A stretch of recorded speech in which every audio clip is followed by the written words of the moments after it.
Hi, welcome to this edition of Health Feed. I'm your host, Katie Lick, and today we have with us Dr. Jennifer Tinguely. Thanks for joining us, Dr. Tinguely. It is time to talk about respiratory illness season. We're getting into this fall time. The weather is getting a little bit cooler. So let's talk about some respiratory illness that unfortunately comes along with that. So I think first we'll talk a little bit about influenza. Then we'll move into like RSV, COVID maybe.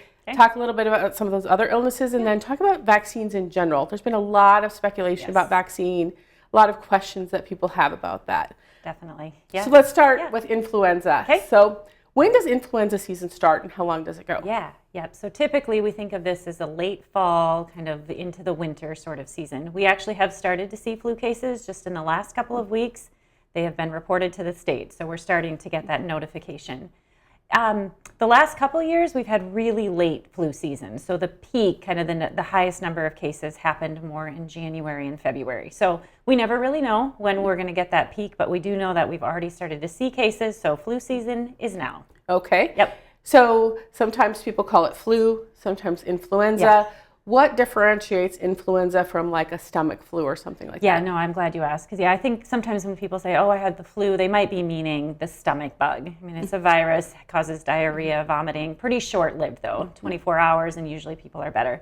Influenza, it's also a virus, but it's much more of a respiratory illness. And so you'll see people coughing. They usually have pretty high fevers, headaches, body aches, and it definitely lasts longer than 24 hours. So people can be sick for 7 to 14 days. I mean, they feel really awful for quite a long period of time. And we do have a vaccine for influenza. Let's talk about that. So people can get vaccinated. Who can get vaccinated and when is the best time? Anybody really can get vaccinated. I suppose if you had an allergy to the flu vaccine, you wouldn't want to be vaccinated. But anybody over the age of 6 months, we recommend getting vaccinated. So there's no, particular age. We worry a lot about our little babies, but we also worry about our elderly, so older than 65. But quite honestly, the best way for the community to stay safe from flu is if just everybody gets vaccinated. Have we seen high numbers of influenza in the past couple of years, or have we had lower numbers? I'm glad you asked, because actually our last couple of years we have had really high numbers of flu cases in the state of South Dakota. So for the last 2 years, we have seen over 20,000 people get infected with influenza. We've seen higher number of hospitalization rates and higher numbers of deaths in the last 2 years. So definitely something to know about. And, trying to ask that question is why is this happening? Why is this spreading more? And honestly, I think the answer is people have just been more hesitant to get vaccinated. So when we have less protection out there in the community, that virus spreads and we see these high case numbers. So we have plenty of vaccine. So that isn't the problem that we don't have available vaccine.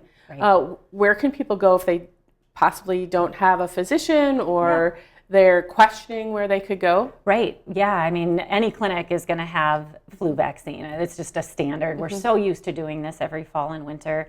Pharmacies have flu vaccine. So if you don't have a clinic that you call kind of your medical home, you could go to Hy-Vee, Walmart, any of those pharmacies, you can get the vaccine there. If people are looking for a clinic, maybe they want to come in and actually talk about the vaccine, maybe they have some concerns or questions, we're always happy to see patients down at Falls Community Health, which is where you and I work. And we are happy to see patients with or without insurance down there. So once somebody decides to get that vaccine, how long does it take to take effect? I mean, I wouldn't say you get your shot today and you're protected today. It does take a week or two to really build up that immunity. So knowing that we've had these later flu seasons and knowing that families will start gathering for Thanksgiving and Christmas, we really like to get people vaccinated well ahead of those holidays. So honestly, now is a great time. But if you're like, I want to wait till it's a little bit closer to the holidays, definitely do it a couple weeks before you start gathering.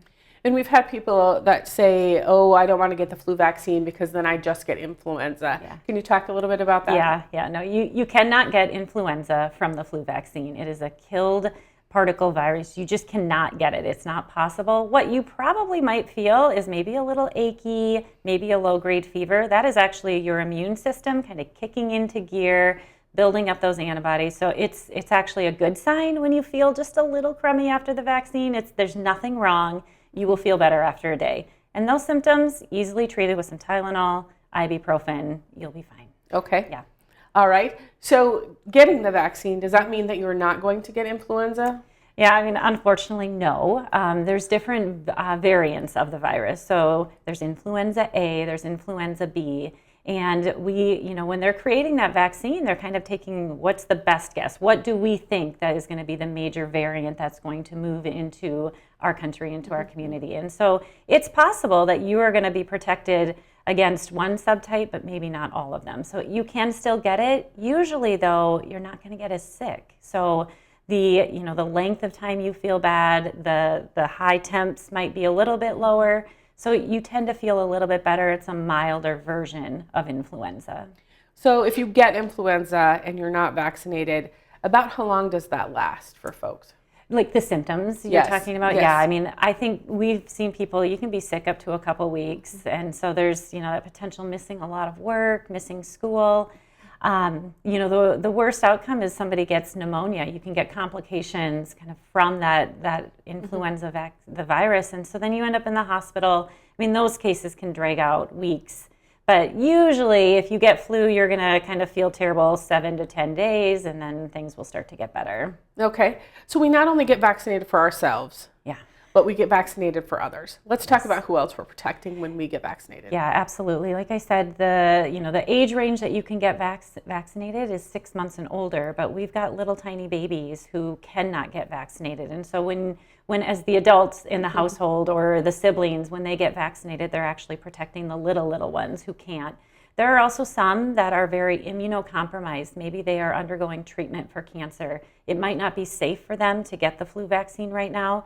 When you get your flu vaccine, you are protecting those that just absolutely can't get it. Okay.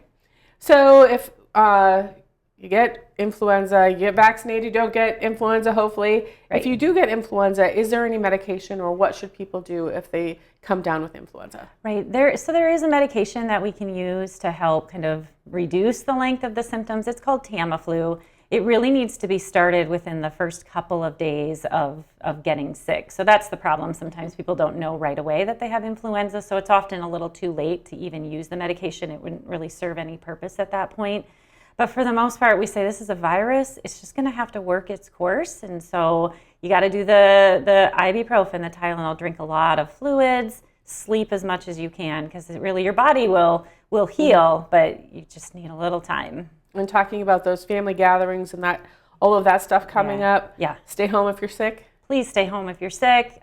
These things, they spread easily. And so you just need to, if you're coughing, if you've got fevers, absolutely don't go and expose everybody else to whatever it is. It could be flu, it could be something else. So, Okay. yeah. All right. When we come back, we're going to talk a little bit about RSV and COVID, and then get into vaccines in general. Sure. So we'll be back in just a moment.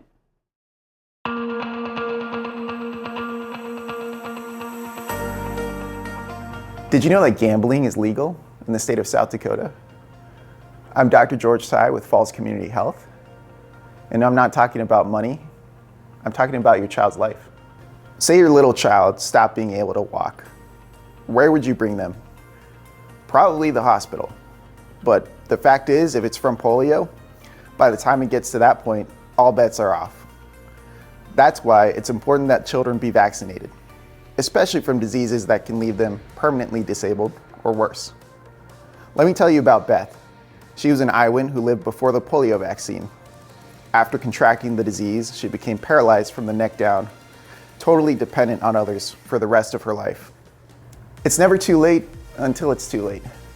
Talk to your doctor about getting caught up on needed vaccines for your child. Or if you don't have a doctor, come to Falls Community Health and we'll be happy to see you. Welcome back to this edition of Health Feed. We're here with Dr. Jennifer Tinguely from Falls Community Health and talking about seasonal respiratory illness and all the things that come along with the fall. Right. So thanks for joining us again. So we talked a lot about influenza. Yep. Now let's talk a little bit about some other fall respiratory illnesses that are still out there. Yep. We have RSV and we have COVID both that are still amongst us. So let's talk about RSV first and kind of some things that have happened over the last couple of years to help with that virus. Yeah, so RSV stands for respiratory syncytial virus. Definitely, obviously, respiratory is in the name of it. It is something that affects more of the lungs. You're going to get a cough, fever, that sort of thing. We really worry about RSV in babies. So that's where we tend to see it most, and those are the ones that get the sickest. It's definitely seasonal, so we tend to see this again fall, winter, just right along with influenza season. What you had mentioned, some of the exciting things is there are some vaccines now. There have always been some vaccines for the very premature, the little babies that we want to keep them as safe as possible. But now there's vaccines for lots of people, including adults. And so this has been over the last couple of years. These vaccines have been produced. They are now available to people to get. And we are seeing a lot of success with this. So we've noticed that there have been a significant drop in hospitalizations for babies that have been vaccinated against RSV.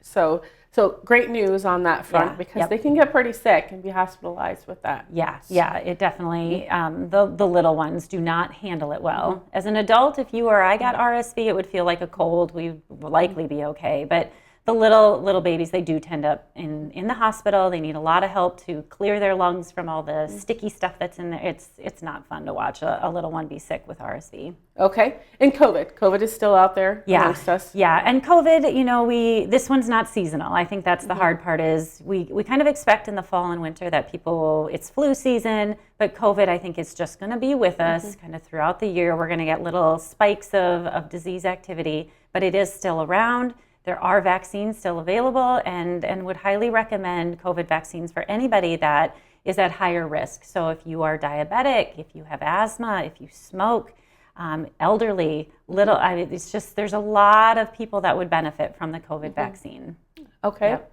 So let's talk about vaccines in general. Yeah. Vaccines have been around for a very long time. Yep. Go through rigorous testing. We've heard some other things in the media as of late about vaccines and if they're truly safe. Do we still need them? Are these diseases still out there? Yeah. Talk a little bit about that, vaccines in general and their safety. Yeah, and you mentioned it. A vaccine is not just produced in a matter of 6 months. Okay, so vaccines go through very lengthy processes to make sure that they are safe for human use.